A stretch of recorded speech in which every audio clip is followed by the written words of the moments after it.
Alright, today's the day. I'm going to do a review of this build, the Kanjo EF hatchback.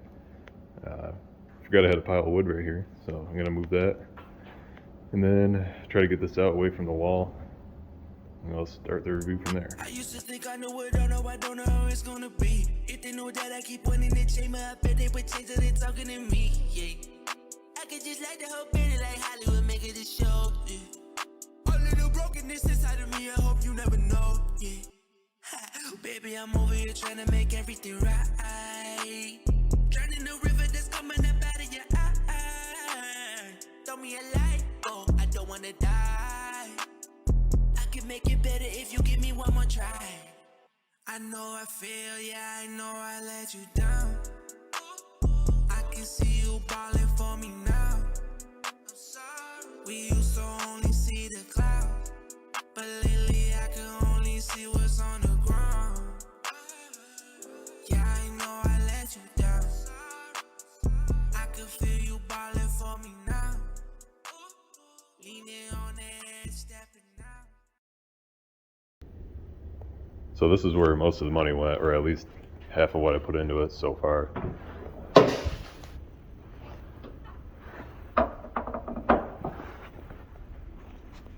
This is a JDM B16A out of a EG6. I got it from HMO. It was a full swap. Came with engine, transmission, ECU, wire harness.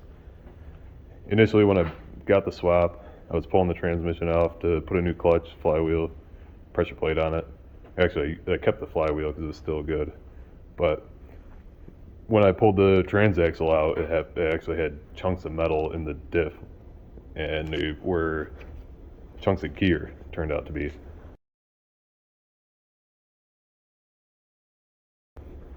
So I contacted HMO and went with them back and forth on what to do with it because obviously it was kind of sketchy. They were like, well, just throw it in, see what happens, and we'll go from there. So I threw everything in, and when I went to put it in gear, it was kind of really crunchy, first and second gear, and reverse sounded like you were rattling a tin can of bolts underneath the car. So I'm guessing it was part of the reverse idler that I found in there too. But long story short, they, going back and forth with them for a little bit, ended up sending the transmission back, and they replaced it with a Civic Type R trans. So that was at least kind of nice after dealing with the hassle. I mean, it took months to get the engine itself, and then it took another couple months to send mine back and get the replacement trans. But overall, I think I got a better end of the deal. So it was nice. But other than that, it's pretty much stock. I got a Type R intake manifold from my buddy on there. I'm running a stock intake, the intake box rather, and just some aftermarket piping because the pipe is bigger. The inlet is bigger on the throttle body than obviously D series, so I had to put this pipe in there temporarily. But I'm gonna do a different intake setup once I get time and whatnot to mess with it. But that's how it sits right now. I didn't want to deal with any of the ricer hot air intake little cone over here. I just wanted to keep it, you know, at least decent looking and something that's not pulling hot air right off the motor. Now I am running a stock radiator. It is a full radiator with a slim fan. It's just some eBay slim fan I got from a buddy. I had to make a little tab right there to just fit it in right now because over the summer it was like high 90s, 100 degrees every day, and I didn't want it to overheat, which is kind of why I was running the hood spacers for a while, just to get more airflow into the engine. I mean, there's controversial stuff about that as well, but, you know, whether it works or not, but I just did it to be safe before I had the fan, and I never had any issues. But I have the fan in there now, so I might be taking those out. But a 1320 header, I've never had an issue with those either. I mean, some people don't like them. I've ran them on quite a few cars, and my brother has one on his Integra, and they always work pretty good for us. I got a innovative cable to hydro conversion. It works pretty good. The only issue I ever had with it was when I initially put it in. Let me get my light. There was a bolt. None of the bolts came with lock washers, but one of them, I think it was the one on the bottom, was more difficult to see, but it backed out while I was driving, and my clutch pedal went to the floor, and I had no clutch. It was stuck in gear, so that's pretty sketchy. But I put the lock washers on it and never had an issue with it since. So if you get this conversion, put lock washers on it, save yourself the hassle, because it will fall apart. But it works good after that. Never had an issue. I put a ton of miles on it, did a ton of pulls, and it hasn't blown apart on me since. I am running innovative motor mounts and post mount. I was going to run Hasport black mounts, but they were on back order for like 3 months or something. So I just went with these, and I actually ran these in my EK I used to have and never gave me an issue. They're pretty solid. I got one of the lighter or softer rubber compounds for them, just because I'm going to be driving a lot on the street in summertime. It's like my summer car. I also did a charcoal canister delete and put a catch can in here just to clean up the back of the engine bay a little bit, I guess. And it just keeps your oil cleaner and all that. Also for the alternator, because there is clearance issues when putting a B series in a Civic, you have to kind of massage the engine bay a little bit with a hammer to get the pulley to clear. And I also am running a D series belt on the pulley. It is like one groove smaller than a B series one, as you can see, but I've had no issues with it whatsoever. Even high RPMs and driving for miles, I've never had an issue with it falling off or slipping. So that's just another thing to keep in mind when doing a swap like this. Also the battery, I do plan on putting that in the rear, relocating it, because this is just the temporary setup.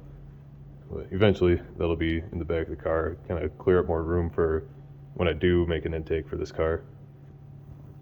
Obviously running Honda, you have to convert to OBD1 for an EF. So I have the jumper harness. There's several companies that make those, and I also tapped my AFR gauge into that so I can get readings and whatnot on the Honda on the programming for the laptop. And up front, same thing, put a jumper on for the distributor. And I converted my injectors over to OBD1 as well. Deleted the resistor box so I could run these injectors, and all you gotta do for the clips, you just depin the OBD0 ones and then pin the OBD1 clips on. And I think I have all I did was all you have to do is cut the wires for the injector resistor box and tie them together. And I just did it this way, so if I ever wanted to go back for some reason, I could just unclip that and plug it back in. Some people just cut it off right there and tie them together, but I just want to keep it so I could have options if I needed them. So the interior on this, still basically all stock. Obviously gutted, but I'm gonna be getting the rest of the sound deadening out. I started in the rear, I got some of it out, and then once I get that all situated, I'm gonna paint the interior gray. It's easier to spot chassis cracks. Also still need to cage it because these things are tin cans, and I want to be somewhat safe. Get a harness and an actual bucket seat for the front. My brother and I made a sunroof plug out of a sheet of aluminum. I still have to make brackets in the front of it. They're going to bolt in right here where the factory sunroof bolts were, but I gotta put those in eventually. Right now I'm just running tabs on the top just to make sure it doesn't fall in my face while I was driving. But I mean, it is all sealed up. It shouldn't do anything, but just for the peace of mind. I am gonna get a steering wheel for it eventually. I just hate spending money, so I've been cheap. Because I mean, the stock one works, but it's in the list of things to buy. I have a vintage 3-ball billiard ball for my shift knob, just because It's kind of cool. And I like the feel of it. It's actually weighted pretty good. In the rear, I'm just running some eBay strut tower bar I had and a bunch of parts laying around. I don't recommend eBay parts ever for suspension, but something this simple, it's not going to hurt you. I know I'm going to get crap for gutting an EFSI, but I mean, my reasoning behind it was this car sat in a garage for at least 3 years before I bought it, and the interior was all moldy. A lot of it was, there's some pieces that were cracked and stuff, so it was just nasty. I tried shampooing the carpets, tried doing all that stuff, and it was not going away. So I just stripped it all out. I could put it back in if I wanted to. I still had all the parts, but at this point, this is going to be my toy, and I'm going to be cutting more brackets out and whatnot to save as much weight as I can. Up front, I'm running True Heart upper control arms, adjustable camber kit. I have Skunk 2 Pro Series coilovers. Those were on the car when I bought it originally.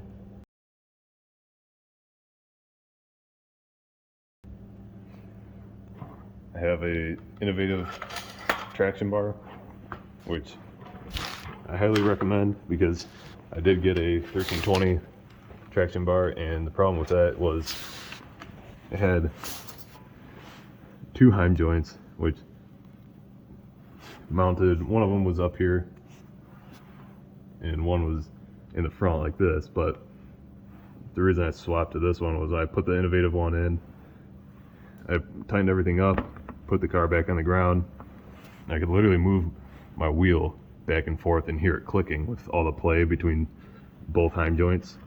So if you're gonna do one of these, I highly recommend one that mounts solid to your lower control arm like this, and you adjust it up front with just one heim joint. I have zero play whatsoever in this, so keep that in mind if you're planning on doing one of these.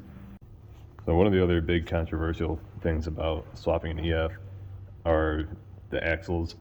Everyone always tells you you can only use DA axles and that's the only thing that'll work, but DC axles actually do work. You just have to run the same half shaft as the axles that you're using. So I'm running DC axles with DC half shaft, and my knuckles on the SI knuckles, they have a ring on the back that just pops right off, and you can slide the B series axles right in. But all the other models like the DX and stuff, you have to get either SI knuckles or DA knuckles to run the B series axles. So that's just one of the things I learned when swapping this car, because that's literally all I had laying around, and I had to get the car done quick, so I just threw everything in and see if it worked, and it worked. And I put several miles on the car, probably thousands of miles now, and have not had any issues with the axles whatsoever. I'm also running a 1320 T-bracket for the rear motor mount. You can get a factory one or whatever from a DA Integra, but where I was, it was hard to ever find a DA Integra in the junkyard. So I just spent like $20 more than I would to get one of these. I mean, they're cleaner look anyways, in my opinion. So I went with that. There's the header. You can see how low it sticks down. But I got the 1320 header, like I said before, 1320 test pipe. It's, it's welded kind of gross, but it was welded with regular wire when I needed stainless, but it's sealed and it works. So the rest of it is a Skunk 2 resonator that you can see where I hit a manhole a while ago, but it goes back to the pipe that I'm running. Also, another thing to not cheap out on is a shift linkage. I did get a cheaper one initially, and it was rubbing on the floor of the car underneath and wasn't going into like 4th and 5th gear. It was just obnoxious. There was no way it was going to work. So I did end up spending it. I mean, it was only a couple bucks more to get the innovative EF B series shift linkage, and it has worked perfectly fine since. another thing I did on my car that was kind of one of the big controversial things on all the Facebook pages and whatnot was I did a DC rear disc conversion on it instead of a DA. And the reason being is for the DA setup, it'll offset your rear track from the front. It'll pull your rear wheels out about, I think it was a 1/2 inch total or a 1/2 inch each side, which in theory, it makes the rear end more stable than the front, which you don't really want in a front wheel drive setup because then you're going to be bound to push more through corners. So I went with the DC. The only difference you have to do with a DC is put tow arms in, which I recommend doing anyways if you're going to be running track, so you have more alignment adjustment and whatnot. So I'm running hard race tow arm adjustment in the front. I'm running these PCI rear spherical bushings for the trailing arms. They're nice because not only they're more solid, but you can replace like the actual bushing shaft itself. So you can replace those rather than having to press out the thing every time. And they're also mounted lower. The center point is mounted lower than most other replacement because it aligns the suspension geometry better when it's set like that when lowering a car. For the upper control arm, the camber kit, I'm running also hard race. I was going to run them in the front too, but those were on back order, and the only place I could get them was from Australia, and it was going to take probably a month to get here, so I just went with the True Heart in the front. And the same for the rear shocks.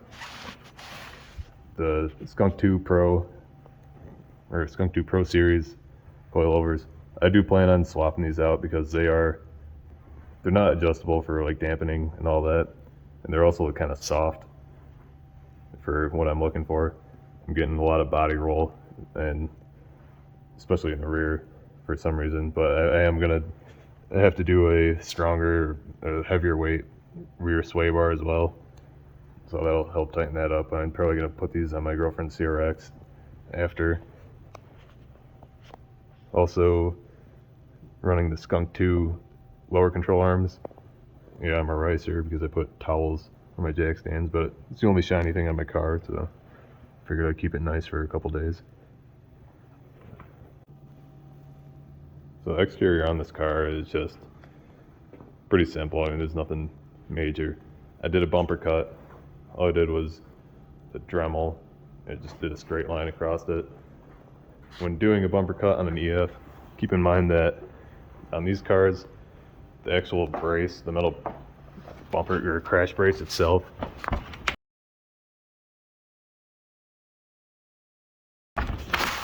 is what holds the bumper up. So you have to cut a bunch of it out, otherwise you'll see it from the back. And it's not simple like the EGs where you can just take it all off and it bolts back to the chassis. So I just cut the brace itself out until I pretty much had 2 brackets, and then kept that rail up top right there. Where the bumper actually mounts to. So I cut a lot of weight that way, and just looks nicer from the back. The spoiler is off a guy on eBay. This is actually one of the nicest spoilers you can get, in my opinion, aftermarket, because it's not one of those chintzy ones that you just 3M tape to your factory spoiler. This is actually a whole fiberglass unit, and it actually bolts into your factory mount holes. So instead of having the studs coming out with acorns, it just bolts right in. It's very solid. It doesn't rattle or anything. And then it doesn't have a third brake light, so I took the factory one, mounted it here, put an LED flasher in it just so it's brighter and easier to spot, especially so people don't rear end you, or on the track it's easier to see when you're going into a corner with hard braking. The rear exhaust is also custom. My buddy just welded it up for me. All I did was take a straight pipe and a flange and bolt it to the back of what was left of the original Skunk 2 exhaust that came out of the car. My brother and I just wanted to stick with the, you know, the iconic symbols of a Kanjo race car. So did that, and it's also a lot lighter and surprisingly quieter than the fart can that was on it, which is over there on the wall, which is where fart cans belong. Don't put them on your Hondas.